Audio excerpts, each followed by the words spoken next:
Hi everyone! Hi everyone, I'm Nicole. We're going to start our live session soon on egg freezing, so just hang in there. We're waiting for our guests to join us for today. But if you are wondering what this session is about, this is Love Bonito's series of conversations to celebrate International Women's Day, and today's topic is on social egg freezing. So we have two really interesting guests who will be joining us soon. But in the meantime, if you guys are wondering who this person is, my name is Nicole. I will be your host and moderator for today. If you are wondering who I am, I host a podcast called Something Private with issues. Feel free to check us out on Instagram. I have covered topics related to social egg freezing before. We've done like a whole episode with this entrepreneur who does egg freezing and helps women to do egg freezing. So if you guys are interested, you can check that out. But yeah, we will be having a really interesting discussion about social egg freezing today. So just hang in there. We're still getting our guests to join us.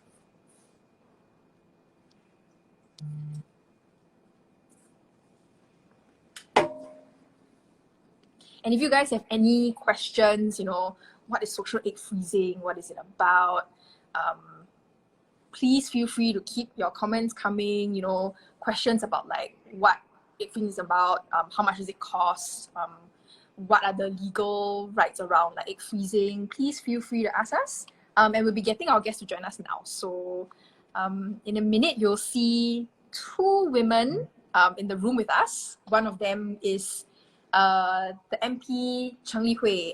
The other is a doctor, Janice Tung from Thomson Fertility Centre. So we'll be having a very interesting conversation about social egg freezing. So yeah. Hi, Li Hui. Hi, Nicole. Hi. Thanks for joining us this evening. How are you doing? Good. Yourself? I'm great. You are glowing. You look great. Very excited. Finally, we have this conversation. Yeah, you look excellent. Okay, we're just waiting for Dr. Janice to join us in a bit. But yeah, I'm really excited for the conversation on egg freezing that we're going to have today. And I think everybody who's joining us in this room today is also interested to know like what egg freezing is, what are the rules around egg freezing, what is egg freezing, and I've informed them that if they have any questions about egg freezing, please feel free to ask us and drop our comments and questions. I think Li Hui, you are somebody who's an expert in this area. Not as expert as doctor. So half an hour of Q&A, right? We're going to Yes. So we will have a session where we talk about egg freezing. Then we'll do a Q&A. Hi, Dr. Janice. Thanks for joining us. Hello. Hi, how are you doing? Hello, great. Great. Nice to meet you again. You look great, both of you are great. So thanks for joining us today. So I think we're going to start our live session now. I'm just going to do a brief introduction on this whole session for today. So welcome to Love Bonito's International Women's Day series of conversations where we discuss and talk about perspectives related to women's issues. So in today's session, the topic that we're going to be talking about is social egg freezing. For all of you who have just joined us, I'm Nicole. I host a podcast called Something Private, and we've spoken quite extensively about social egg freezing, the science behind it, as well as what are some perspectives to consider. And I'm going to be a moderator for this session. So I'm very excited to have with me two women who have been quite passionate about this topic of social egg freezing, who will be able to present the medical aspect of it as well as like the slightly illegal social aspect of it, and to kind of have a robust discussion about what are perspectives that women today have about like egg freezing, fertility, and then we'll have a short Q&A session after. So before I start, I just want to give a shout out to Love Bonito. It's a leading fashion brand in Asia where we believe in the community, power of community, and that means a group of like-minded women supporting women, sharing and growing with each other in the journey towards becoming the best version of ourselves. So this International Women's Day and every other day calls for breaking free from expectations of womanhood and owning your perspectives, because your perspective matters. So if you guys have missed some of the previous Love Bonito live sessions, you can find them over at Love Bonito's YouTube channel using the link in the chat or at the Love Bonito page. So as I mentioned, today's topic is going to be about social egg freezing. I've spoken a lot, but I'm just going to let the guests for today introduce themselves to us. So maybe Li Hui, you can go first. Hi everyone, I'm Cheng Li Hui here, MP for Tampines GRC and representing the PAP Women's Wing for this dialogue. But hi. Happy to have you, Li Hui. You are slightly frozen, but I think should be okay in a while. Oh, I okay. hope so. You're good. You're good. You're good. Don't worry. You're good. We can see you. Thanks for joining us today. Over to Dr. Janice. Hello, hi. I'm Janice Tung. I'm one of the IVF specialists at Thomson Fertility Centre, and I also have my own clinic at the O&G Specialist Clinic at Thomson Medical Centre. So, yes, obviously that's the reason why I'm here. Yes. Great. Hello. Okay, so before we start off today's session, before we start off today's session, I want to ask you guys a bit about your own personal, I guess, like opinions and involvement with egg freezing. Because I know for Li Hui, you have been a champion for this topic for a while now. So give me a bit of background as to how you both are involved with this topic of like social egg freezing before we carry on. Okay, in 2016, I filed my first parliamentary question to ask the government to reconsider allowing single ladies to go for egg freezing. So I was just explain why there's a need, I think, to review egg freezing. Because initially egg freezing then was like a new procedure, not that new, but still they consider a new procedure, experimental. And so MOH has always only allowed it for singles who are undergoing treatments such as chemotherapy, radiotherapy that will affect their fertility. So they felt that in their reply to me in 2016, the MOH parliamentary was saying that there was limited information on the long-term outcomes of children born from eggs that have been frozen for extended periods. So that was why there was some concerns then. But I think over the years, more studies have been conducted, and I think Dr. Janice can share more on that later. And on the medical issues, I think also over the years, we are so with information online, we're also more aware of there are other things that cause infertility, such as endometriosis, PCOS, and they affect 20 to 30% of women of reproductive age. So it cannot just be because of radiotherapy or something, then you can do that. But there might be other reasons that the woman needs to also carry out for other minor medical conditions. So personally, I feel it should be allowed. It is an individual's choice. The second thing of why the government was a bit hesitant on it was because we, Singapore, the government and people and society in general are more pro-family unit. So there'll be concerns that if you freeze eggs, there'll be single motherhood, ladies will delay marriage thinking that egg freezing guarantees motherhood in future. They're afraid that people will be disappointed. So this is also why I recommended compulsory counselling in a parliament speech last year for ladies who wish to undergo this. Although you can find the information online, it is better to have a professional go through with you and understand what you're going to do and the possibility of having a birth later on. So will ladies really delay marriage because they can freeze their eggs? I'm very doubtful. Nobody really do that way. It's because I think they haven't found the right partner. They need to have some time. They're just, buying some insurance, but mainly to preserve their chances to be a mother in future. So egg freezing is intrusive, not simple, and ladies who want it will have considered it quite carefully. But the other third point will be prohibition. Because it's so readily available in the neighboring countries, then why are we stopping it here? So what is legal in another country doesn't mean that it has to be legal here. But the fact is we are a world-class medical hub, and people should be coming here for egg freezing, not us ladies going to another country for egg freezing, you see. So we should then actually encourage government to say, open this up a little bit, especially for the last 2 years, the ladies couldn't go overseas for egg freezing. They, they couldn't, and their eggs quality and quantity would have dropped. So some even wrote in to me to say, it's not about that. We can't even socialize how to meet the right partner, right? So they just really just want to have that chance to have that partner and possibility. And so Yeah, to add to that point, it's quite interesting actually. The US also, the fertility clinics were expecting a slowdown or decline in people seeking fertility treatment and all, but that's not what they were seeing during the pandemic. And in fact, more people were actually coming forward for egg freezing because obviously the pandemic has put their plans on hold and, their travel plans, everything. So they actually think about this problem of their reproduction and they actually come forward. So most USA fertility clinics actually saw an upward trend in people doing egg freezing during this pandemic. Yep. This is all really great, but I think back to the point right at the beginning about the topic of social egg freezing, I think this is, as Li Hui mentioned, it's something that's very new. I think people who are paying attention, at least for me, I didn't even know like what social egg freezing was up till like maybe 2 years ago, when it started to become popular, right? And Li Hui, you mentioned that this is something that you raised in Parliament almost 6 to 7 years ago now. So I think before we get into the whole conversation on like fertility and like reasons as to why it should be passed in Parliament and whatnot, maybe Dr. Tung, you can take us through exactly what social egg freezing is first. Like, what's the science behind it? How is it done? You know, what are some of the consideration and like circumstances in terms of like fertility that we need to kind of like consider? So first and foremost, the term social egg freezing is a little bit misleading because the term social implies that there's no reason at all to freeze the eggs except for, you know, personal requests from the patient. But actually that, as Li Hui has pointed out, may not be true necessarily because many women have other conditions like endometriosis. In fact, there are a lot of young ladies who actually have a low egg count to begin with. A baseline egg count that is low. So naturally, if they have not found their partner or, you know, they're considering their family just slightly later, then these ladies will be under a lot of pressure to actually start a family before they're even ready. Yeah. So this term, so essentially egg freezing for reasons aside from having cancer and, you know, basically fertility preservation due to that reason alone. Yes, yeah. So the process of egg freezing itself, actually, because of the technology advancement, it is a lot easier now and a lot safer.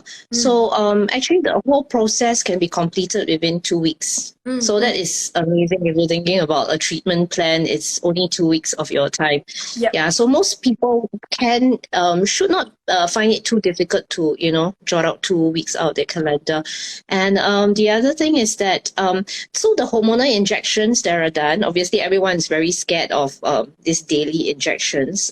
Generally, it is less than 2 weeks, 9 to 11 days. So again, doable. These needles are not like your blood test needles. They are not that big. They are very small. And they are done on the tummy fat. And so if you think about it, diabetics are doing insulin injections for life. Some of those ladies with clotting problems and all that, they're also doing these anti-clotting injections for life. It's doable for less than 2 weeks. Yeah. So and the hormonal side effects and all that, generally it's all temporary. There's very little long-term side effects in terms of risk of cancer, risk of early menopause. That is a myth, by the way.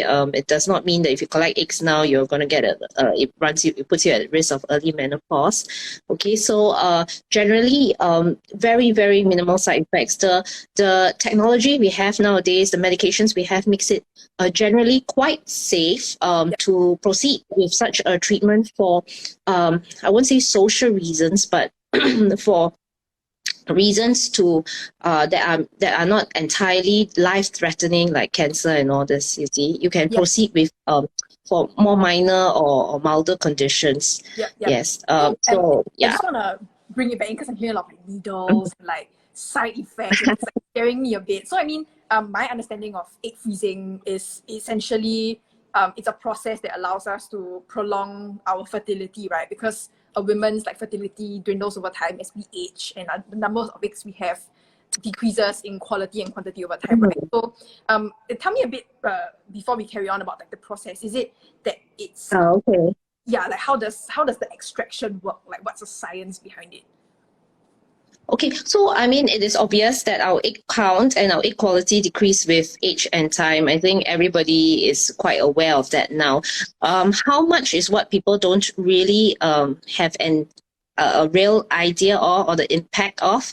So if, let's say I was to give you some figures, basically, and we have more data now, I mean, compared to the past. I mean, there was 2016, 2017, 2018, I mean, various centers in the world are producing more and more data regarding egg freezing and its success rates. So generally, because of this reason, we have more data also to provide to ladies. So if you look at the less than 35-year-old age group, generally, if let's say we put conceivable chance of pregnancy as more than 50%, then for those who are less than 35, within one cycle of freezing their eggs, they would probably have a near 90% chance, a conceivable chance of having live pregnancy, a successful pregnancy from that. That's very, very high. Yes, and then all that for to yes. interrupt you, we have a question here from somebody who, Raka Tan, who asks, may I know what is the age limit for egg freezing for women? Because I think just now you mentioned that if a woman is under 35, her chances of having a successful pregnancy with egg freezing is 90%, right? So maybe you could answer this question. You have to define the conceivable chance. If you define conceivable chance as more than 50%, then it's 90%. But if you define more than conceivable chance as more than 70%, then obviously the percentage drops a bit. Okay, but for the less than 35 group, generally it hovers between 75 to 90%. So that's really good within one cycle of egg freezing.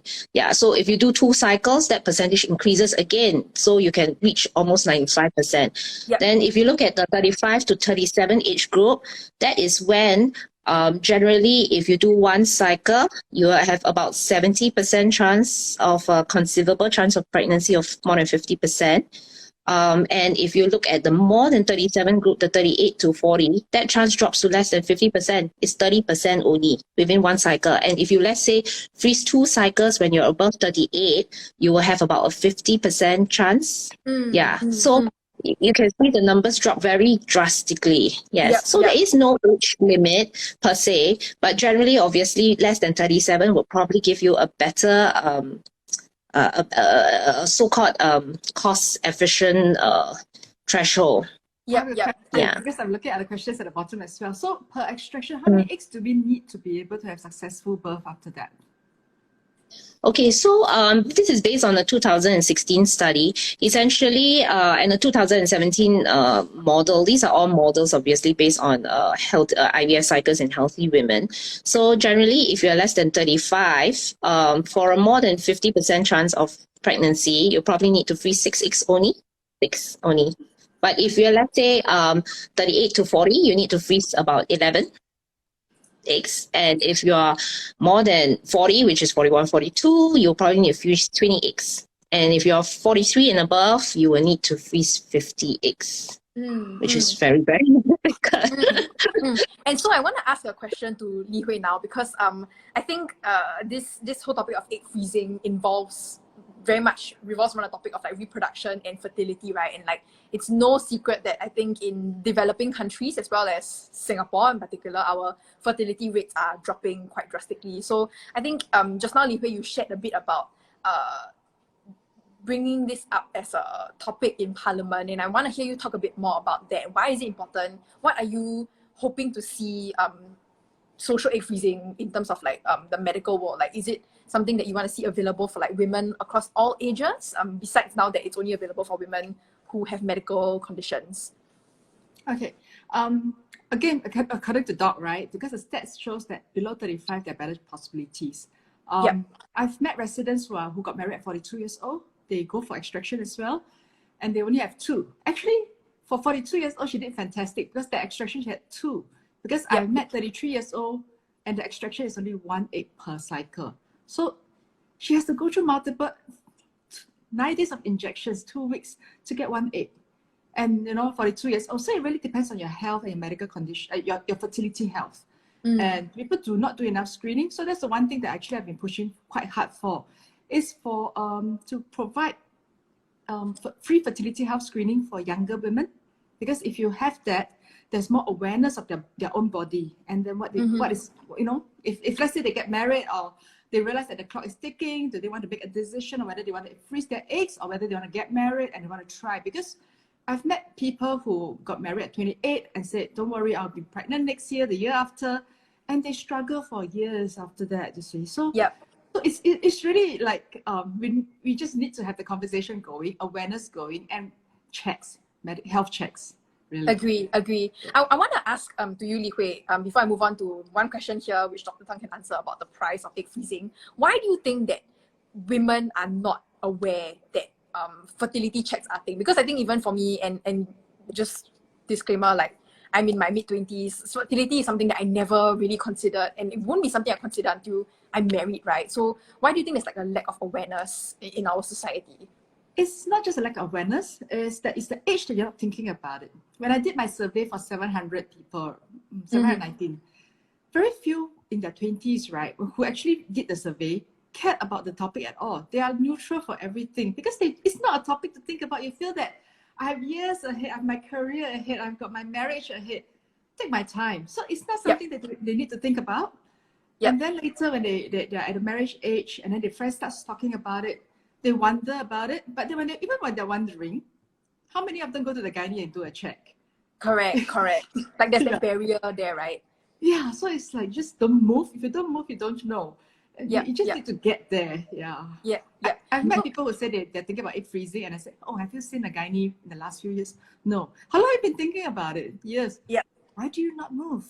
So I think it's interesting because I think that even when I hear about egg freezing at this age, one thing that really will hold me back is simply like the cost of egg freezing, right? Besides the fact that currently it's not possible for me to do in Singapore, but maybe Dr. Tung can answer the question somebody asked here, which is how much is an average estimated price for one round of egg freezing? What does that look like financially? So, of course, it is quite costly in Singapore. So, I would say one round like this, just to freeze the eggs, with all the hormonal injections, is about anything between $10,000 to $14,000. You got to bear in mind, depends on the amount of medication you need. If you're younger, you probably need less medication and therefore it'll be cheaper. So it actually, if you put it that way, actually it may be more cost efficient to do egg freezing at a younger age than to have to do very expensive IVF cycles when you're 39 or 40. Yeah. So, sorry. No, so in that sense, I mean, bearing in mind that you have to use those eggs before you will consider it cost efficient. So, but it's like buying insurance. So it's like, it's there. So when you need to use it, it's there. You're not sure whether you're going to use it, but if let's say you need it and it's there, then definitely you have 赚到啦, so to speak. Correct.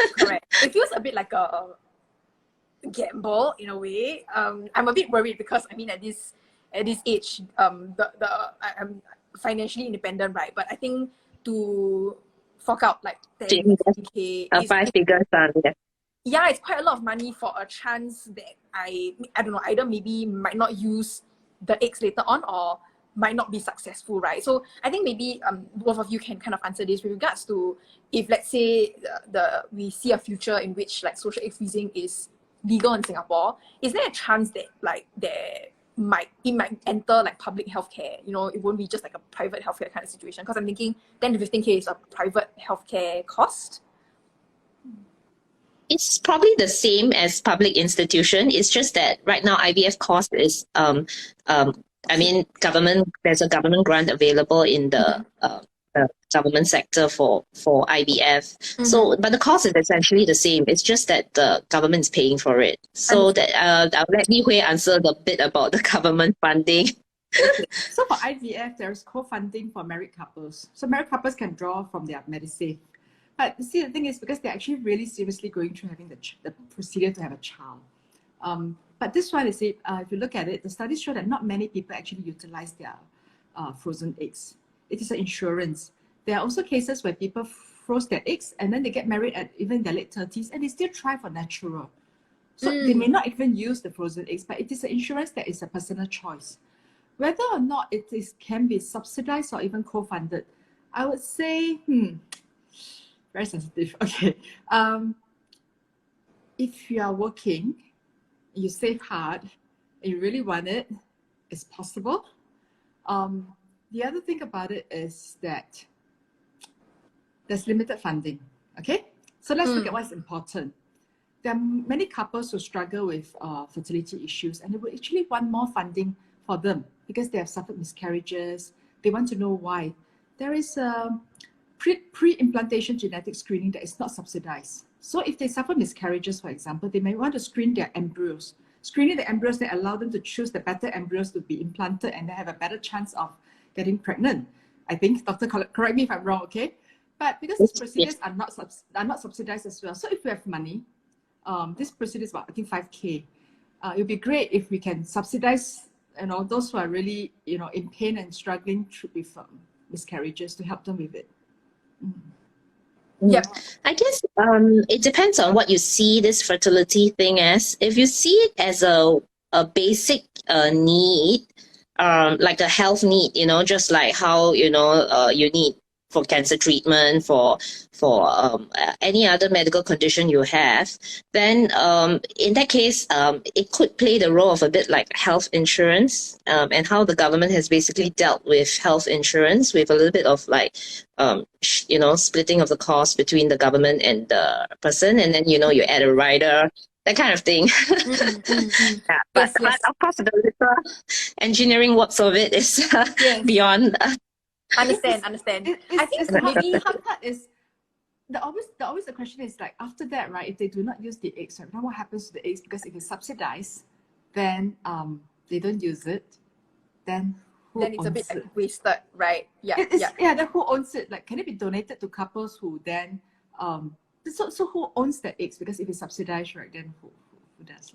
I see couples with egg donors as well. They were asking as well whether they could donate their eggs or whether they could even donate their embryos. But embryos is always a bit more sensitive. But some people really do. Yeah. So for eggs, I think it's a little bit easier to tweak. So donor egg program, we currently don't have one. So it would be great if we could have one. And there's also the matter of you can just dispose of the eggs, which is not a difficult problem. And the third thing is you could donate it to medical research. I think, ladies, I wanna hone back in on like the procedure itself, as well as like egg freezing. To our audience here who are maybe not so familiar with like egg freezing, I want to know, and Li Hui mentioned this just now, a bit about like the side effects, and I guess like and Dr. Tong was talking about it just now, right? Like, what are some of the side effects of egg freezing? Can you tell me a bit about, I guess, like how egg freezing affects like your body? Because I think what I know from IVF, which is the first step to egg freezing, right, is that it's the injection of hormones, which can, really affect women's body. So I'm wondering, in terms of like health, how does that affect women? Okay, so first and foremost, right, the egg, how many eggs we can retrieve in one IVF cycle or one egg retrieval cycle is dependent on the person's egg count. I mean, mostly, beyond other factors, but mostly the egg count. So everybody has a different egg count, and sometimes it's not, even though there's a general trend when you're older, your egg count drops, but young ladies can have a very, very low egg count. And because of that, in one cycle, they can maybe give only 2 or 3 eggs or 4 or 5 eggs. The eggs that come from the ovary are actually eggs that are going to be discarded by the body anyway. In a natural cycle, only 1 egg comes out. Then the rest of the other eggs that are going to come out, that are sort of like growing in that cycle, will be discarded by the body. So basically what we do with our injections, our stimulation injections, is to trick the body into letting all these other eggs grow. Then we can extract them. So that's the reason why there's no earlier risk of menopause, because these eggs would have gone with the cycle anyway. So we're just picking them out. So it's also the reason why we cannot generate new eggs with IVF. It's not possible. We can only take from what you have. So so with the stimulation injections, so as I mentioned, you just do them in less than 2 weeks. Honestly, once you do them, you will realize, okay, of course there are some ladies with a bit of needle phobia, and they're generally very resistant to it's understandable, that maybe sometimes they've never gone through any hospital treatment, because these are all young, healthy ladies we're talking about. So generally they haven't gone through any medical treatment or anything before beyond taking like a Panadol pill. So to them, they can be a bit tentative about the whole process, but generally after a while you get the hang of it, and then you just finish 2 weeks of it. It's really quite simple. And then the side effects are very the main hormonal side effect is bloating. The feeling of bloating. Of course, the bloat can be very, very uncomfortable. So this is where your fertility specialist has to basically manage your stimulation injections, make sure that we give you enough to get like the maximum number of eggs we can get, but also to tailor it such that we don't go overboard, and then you get an overwhelming, overt response and just go into an overstimulation drive. Yes. Okay, so for you, doctor, over here, that someone asked, does it mean that the eggs are tricked to grow may not be healthy? Because just now you said that you are stimulating eggs from the cycle, right? And then are there also like medical issues / risks with using frozen eggs / sperm? Or when someone asks me, Yes. affect your future menstrual cycles? Yeah. Interesting questions. That's a very good question. But you see, right, that's why I always tell my patients is because, right, this is the fundamental myth or thinking that nature has it processed to choose the best egg for you. But that is not true. Nature has it processed to choose a random egg for you. So that they can randomize the entire population, and then after that, everyone just fittest of the survivor, that kind of thing. A survivor of the fittest, yes. So nature has it programmed to choose a random egg for you, not the best egg. Yeah, so that means all the rest of the eggs are not necessarily poorer quality than the one that's coming out. Yeah, interesting. You get what I mean? Yeah. So nature is not doing the best for you. Nature is doing the best for the population. Understand. As a whole. Yeah. Before we move on to a question to Li Hui, I just want to ask for you, doctor, are there any medical issues / risks with using like frozen eggs / sperms in future, when the eggs are retrieved again? So far, not that any data has shown that it is more unsafe. It is generally whether it is successful or not. So we have enough data now to show that the chances of success is credible enough to render it a usable technology. So and it's the reason why the rest of the world is sort of like doing it, and our patients have to go overseas to do it. Which is quite sad because, culturally, language-wise, sometimes they might meet barriers that they really shouldn't have to, and it actually costs them a lot more to go overseas to do it. And also, other countries may not be as stable in the sense. You have to be very aware of the political situation there, look at Ukraine. Someone can just bomb your IVF center. Then, I don't know. Yes. And then your 20K is gone. But add on to that. No guarantee. One, because a few days ago when I received a message from somebody who said that, why do I have to put up with this? Because her eggs were frozen overseas, and because of communication, she didn't get the invoicing. She had to, call them, email them, and then there was no response. So that's frustration because you're worried that something happens to your eggs in other countries. And if it's gone, it's gone because it's kept at that age, right? You can't actually retrieve it. So that's something that you're worried about, and we shouldn't. It's true. And Singapore really is strategically placed to be a hub for these things because we are so politically stable and economically stable, and there's a certain reputation, when you store certain things here, they just don't go missing for no reason. There's a lot of accountability and reliability here. So, very strategically placed to do something like, egg banking, so to speak. Yeah. Yes. I think the question to Li Hui also, can you share a bit more about, since this is a topic that you have been championing for so many years, right?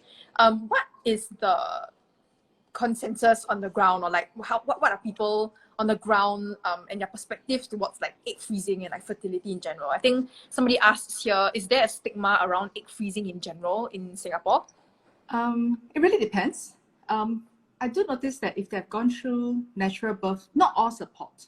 But if they've gone through IVF, right, and the process of it, most of them will support. So when I did the survey, I will have a question whether you had natural birth or you have IVF. And then after that, do you support egg freezing? So there will also be people who said they're not aware that egg freezing is actually illegal in Singapore for singles.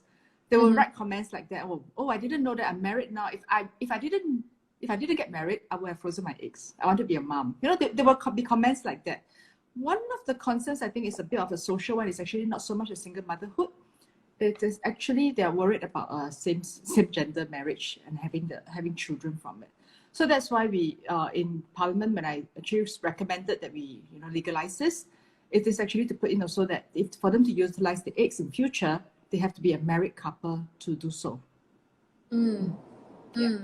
Interesting. And so, sorry, back to the point on the same-sex couple. You mentioned that this was an issue that was raised. It was raised several times. So I was actually surprised to see it too. But it was just, if you ask me what has been in there, it is really most people who objected to it were because of lack of awareness, and also because of they were worried about that, because they felt that you should leave it to the child to decide. Things like that. So there are certain things about that, but I think we should just go step by step. The first step really is to let the ladies freeze their eggs because they need to or when they want to.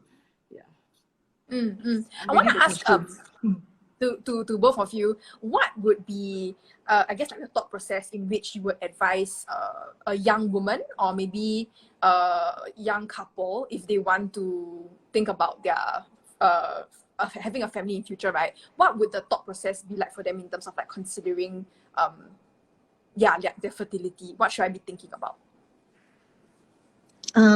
So I take it first. Yes, go. Or are you?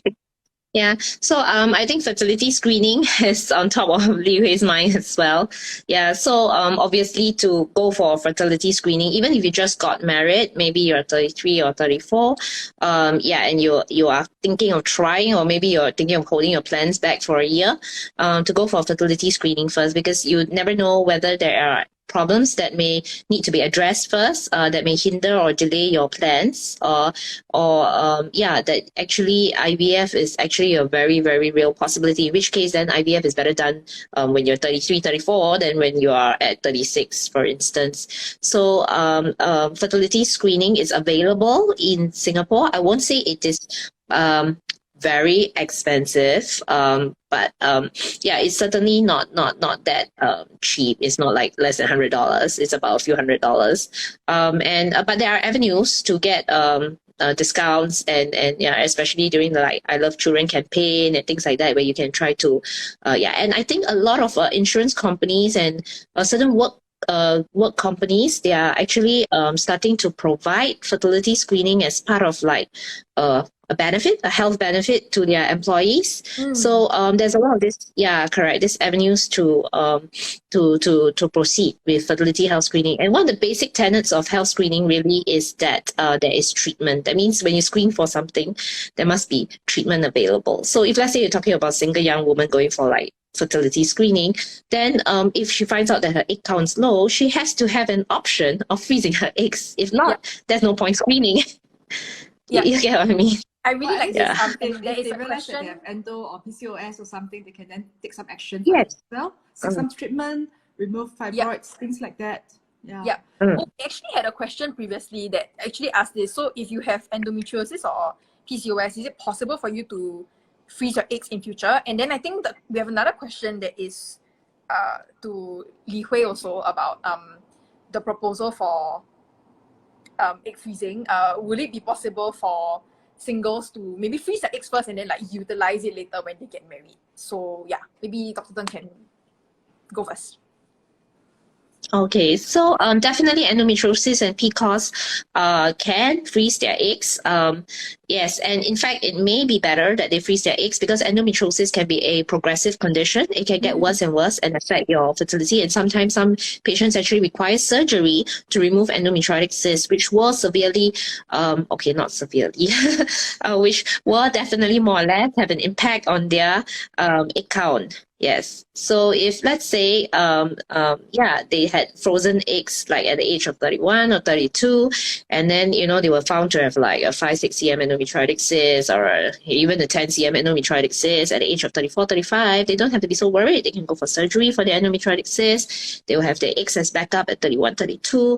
So yes, that is better. I mean, we see, because right now we don't have egg freezing, so we are seeing a lot of the downhill, the other side of it. Yes, people who are having so much difficulty, and if you're thinking, if they just had some egg somewhere, there's like no solution to this issue that they're facing. It would just be so much easier. Yeah.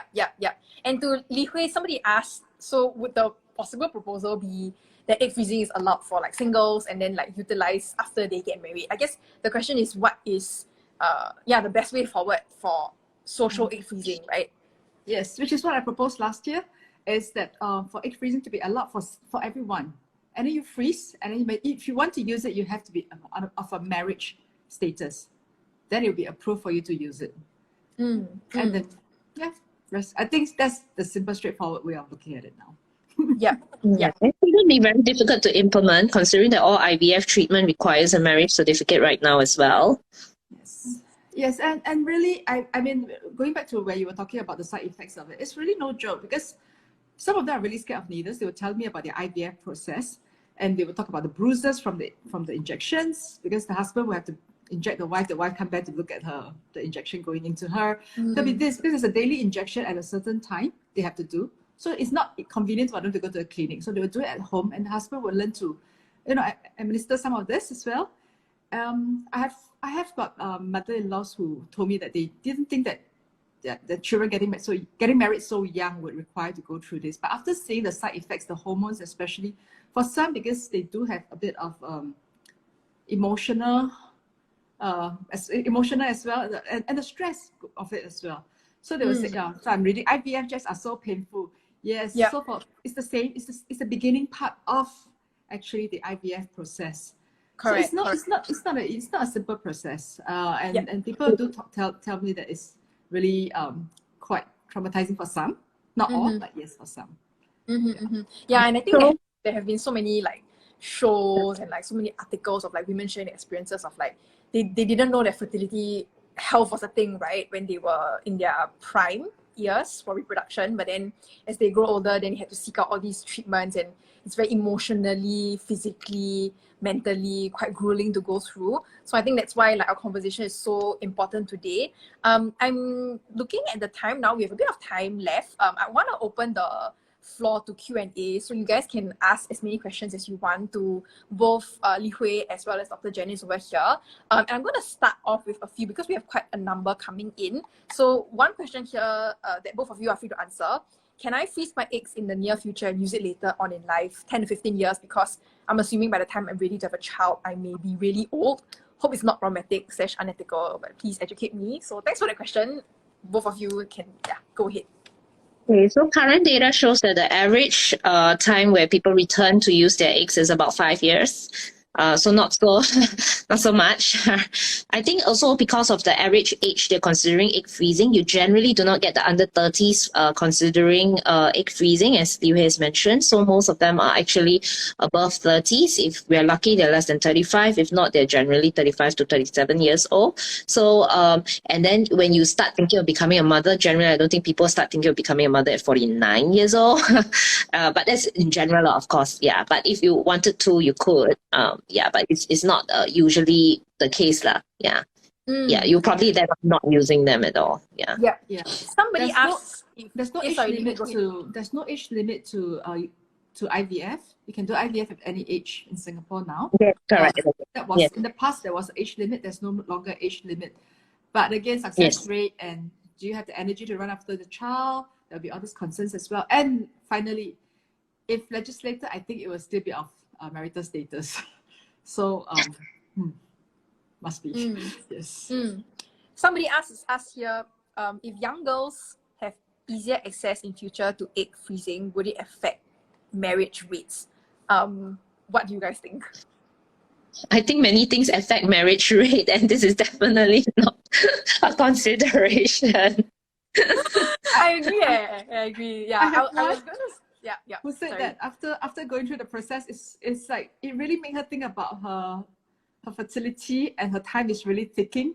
And what if this batch of eggs doesn't work? So she better find someone and get married soon. So that's her insurance. It's really insurance. Because when she extracted, she didn't get as much as she thought she would get. And this that is somebody like a wake up. Sorry? This is somebody that you interviewed? Yes. I really completely relate to that, because I think that before I knew about egg freezing, it was something that I didn't think about. But then now I'm like, I'm worried. I actually think about like my fertility and stuff like that. So are there any other experiences or like anecdotes from maybe some of your residents that have shared with you about like their fertility concerns for Li Hui? Fertility concerns less of, because those couples that I meet, okay, there were a few that adopted.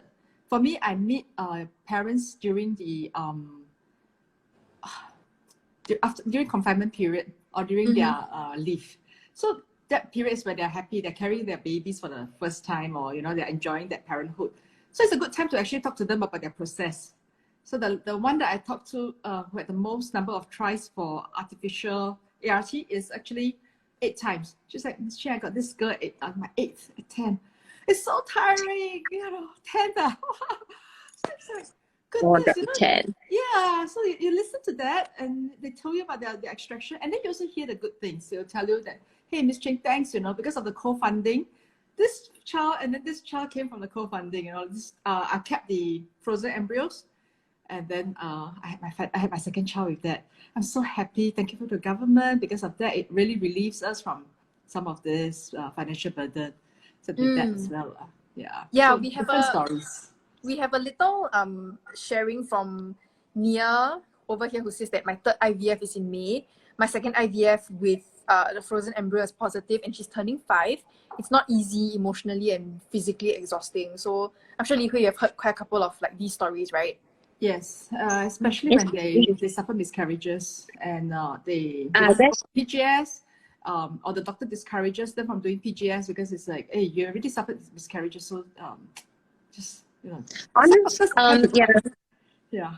Yeah, so honestly, actually, I feel that for IVF or this whole process of the whole treatment process, it's not so much the physical part of it, although that's one component. It's really a lot of emotional and mental stress. The whole I mean, if you tell everybody there's 100% success rate with this treatment, right, then there's no issue. They will do it without any question. But when you're looking at the effectiveness of a treatment that is so low, especially if you're looking at, the higher the age, the lower the treatment success, then it's so daunting to do it. So, which is the reason why, if let's say, you had egg freezing at the beginning, then it is they don't have the psychological burden. They are freezing their eggs for insurance. They have less of a psychological burden that it must work. I'm spending so much money on this. That kind of thing. So it takes away that part of it. Yeah, and then of course when they're 39 and having difficulty, and they have 32-year-old eggs waiting for them, then and your treatment success rate increases because of that, then everything becomes a lot easier to process. Yeah, but there's counseling needed for those who feel.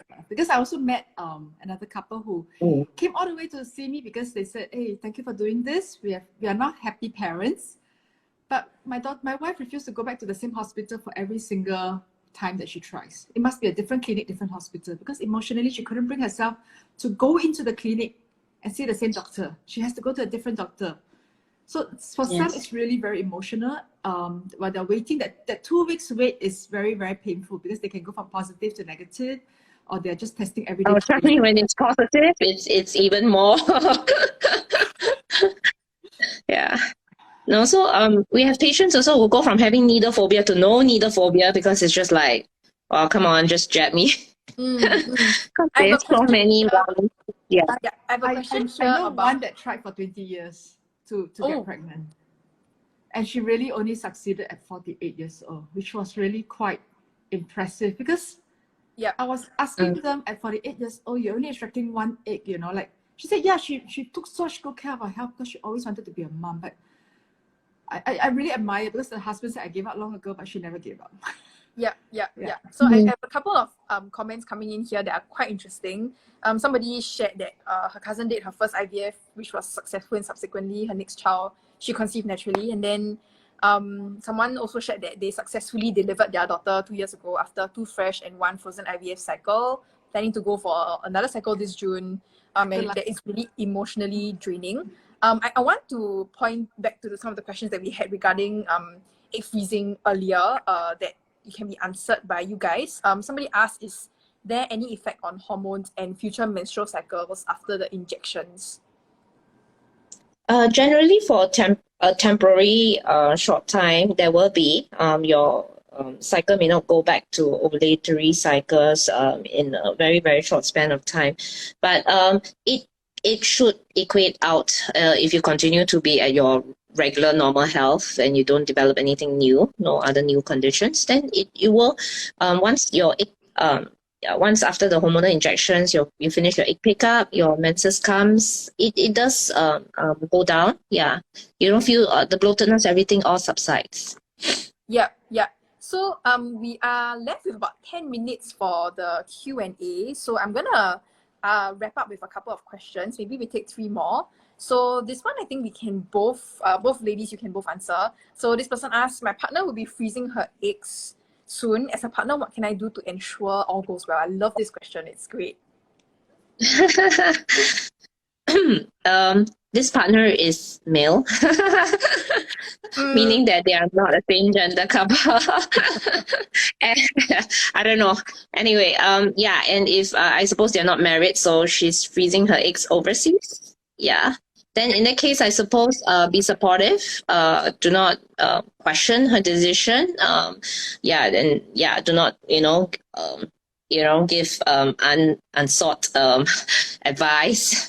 Yeah, and just generally allow her to openly discuss the issue without having to justify herself to you or defend her decision. Yeah.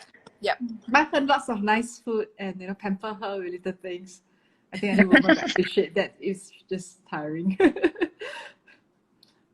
Yeah, that's great. That's great. Okay, we have another question. Let's chat a bit about back to the cost, because I think that this is something that we talked about earlier, but I think we can kind of readdress it again. So how much will it cost per year to continue freezing eggs? Understand from our earlier convo process that it's about 10K. We'll touch a bit about like the healthcare, the public and private healthcare thing earlier on, but maybe both of you can kind of answer that question. Yeah, so Sorry, let you go first. No. Li Hui can go first. Yeah, just go ahead. I think that was a good suggestion just now, saying that if you use the eggs and then you need to do IVF, if you freeze your eggs and you need to do IVF in future, can I then ask for can I ask for a refund of my payment? I think I can actually put up as part of the request for that one as well, because that co-funding for IVF is already there. So if that's actually the first part of IVF, so if you look at that, the egg freezing portion, possibly we could actually look at that. But I'll script that one in somewhere along the way. So thanks for the suggestion. I actually quite like that. Yeah, that's quite a creative strategy, at least. Yeah. But if you're talking about freezing or storing the eggs, storage is very easy. Yeah, and so it's just about like a few $100s a year. It's not nothing. Yeah. It's like paying insurance. A yearly, it's like paying a yearly premium. Yeah. So all of this is great. I want to kind of round up our conversation to talk about the resources available for fertility, as well as I guess like what the future, what can we expect from here on moving forward in the area of like social egg freezing. So I think the first question is, and the one over here on screen is, how do I get started on checking my fertility? Like, do I go to a gynae? Do I go to a GP? Who are some experts that I can turn to for help? Maybe we can chat about that first. At present, going to a gynecologist is a good idea. There are some GP with specialized interest in women's health, who may have the ability or the tools to assess for the fertility screening. And but in general, if you could go to a gynecologist with an interest in fertility itself, or a fertility specialist, it may be better, because there are certain nuances on the scan and certain things that they may be able to tell you that might provide more information than a general gynecologist or a GP with women's health interests. So doctor, how much would that cost? At the moment, about $600. That is for the full fertility health screening. What about just a normal scan on? If it's just sorry. Oh my God. I am so sorry. Somebody, the person who asked about the support for the egg freezing said that she's female and I am male. Not the same gender. Appreciate the advice. That's really cute. So for all the males who are tuning in, I think the best you can do is like be emotionally supportive, and like Li Hui said, buy her sweets and chocolates. Be emotionally supportive. Make her happy. And make her massage. Correct.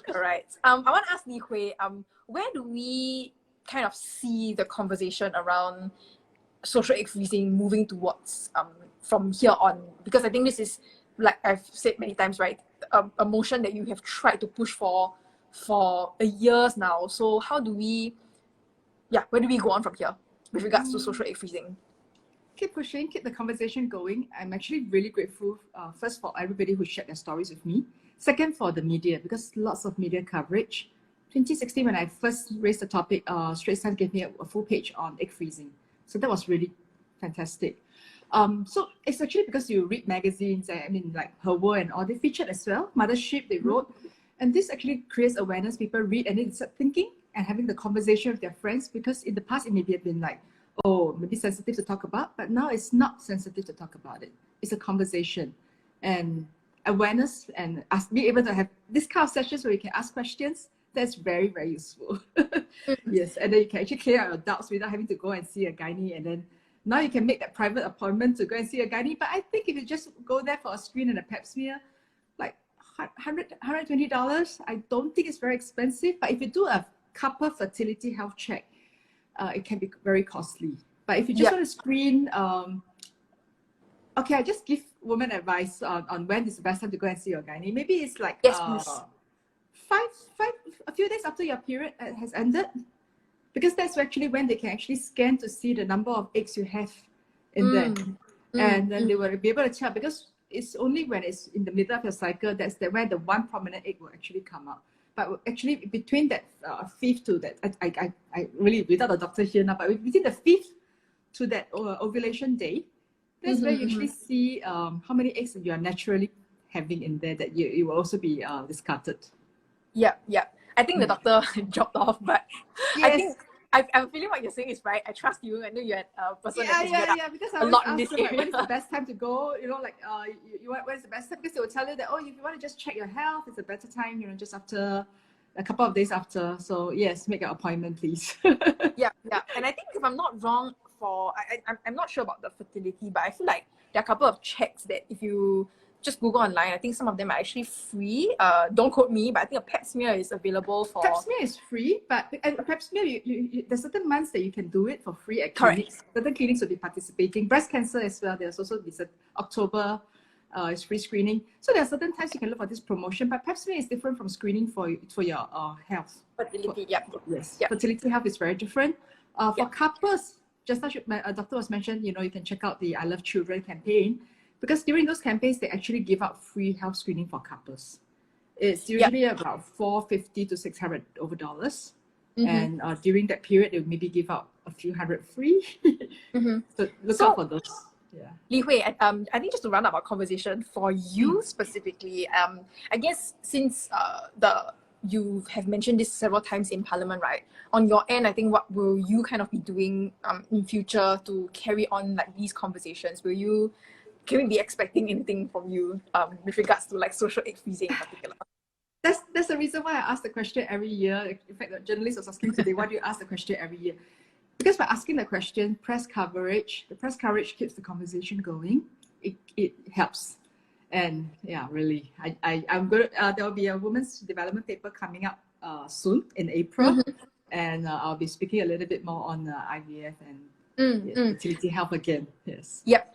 Li Hui, I just want to touch one last thing before we round up everything. And I think for the people who have joined us late, right, maybe you can give us one more time like an insight as to why social egg freezing is something that you're pushing for today, or like for so long already. Yeah. I really think that it's an individual woman's choice. It's a very personal decision. If a woman is going through this process, like the partner who was just now saying it, it can be a difficult process. And why then we have to go overseas to do it? Why do you have asked our ladies to go overseas to do it? It's actually, in the past, before COVID, it was easily available just across in JB. Yep. Yeah. But then again, not many people will go. Some people will go overseas to do it. I met people who actually went to US to do it. UK, US, Australia, lots of European countries, Korea, Thailand. Thailand is actually very popular as well. They also do it as a shopping trip. They rest and then they go shopping. So they actually talk about it's quite interesting listening to all these conversations. Really puts the social in social egg freezing. But the truth is, it is not a simple process. It's intrusive, it's tiring. they need the family support. It would be great if the family or the partners are there to support them. It's not easy for them to take leave to do so. So if they can do it locally and do it while they're younger, then let's make it easier for them. Yep. I really like this, and I think I feel so heartened that, you know, you have been pushing for this motion for such a long time. I actually found out mostly about social egg freezing in Singapore from your speech in Parliament. So thank you for that. I think we're just waiting for Dr. Janice to join us before we round up this session. I guess we can continue to answer some questions with regards to egg freezing. I think some people asked, will this be recorded so we can watch again? It will be available on Love Bonito's YouTube page. The whole conversation around it, I think we shared quite interesting insights. Somebody asks, if I'm single and visit the gynae and found with low egg count, will it be legal for egg freezing in Singapore? It's currently still not legal to do so. You have to go overseas to do so. But it's important to at least know. Oh, Doc is back. Oh, sorry. No worries. Hi, doctor. Welcome back. It took me a while to get back the power. Yeah, I was thinking whether Sorry. Okay, so yeah, we were just waiting for you to come back so that we could wrap up this session. Li Hui was Very sharing a bit. happy they could just carry on. No, but glad to have you Okay. back. So I just want to thank you guys for joining us for this session today. For everybody who maybe just tuned in or wanted to hear more about some of the stuff we've covered previously, the whole conversation is available on Love Bonito's YouTube page. But I just have a little shout out that I need to do before we end the session. So essentially, we have an IWD digital card deck that's available to be downloaded for free as a resource on the IWD campaign website. It's also accessible via the link that we will be sending in the group chat now. On the live chat now. So what you guys can do is to gather some friends with an open heart, open mind, or someone that you want to have heart to heart with, and pick a card to begin. So go deep, get empowered, and break the bias. Start talking about topics that matter to you. So with that, remember to tune into the other Love Bonito lives that are happening on Your Perspectives Matter. Otherwise, just want to thank our guests for joining us today. Thank you, ladies, so much for such an informative session. Thanks for the invite. Thank you. Thanks for the invite. Thank you. Have a good evening. Yes, everyone too. Bye. Bye-bye. Bye.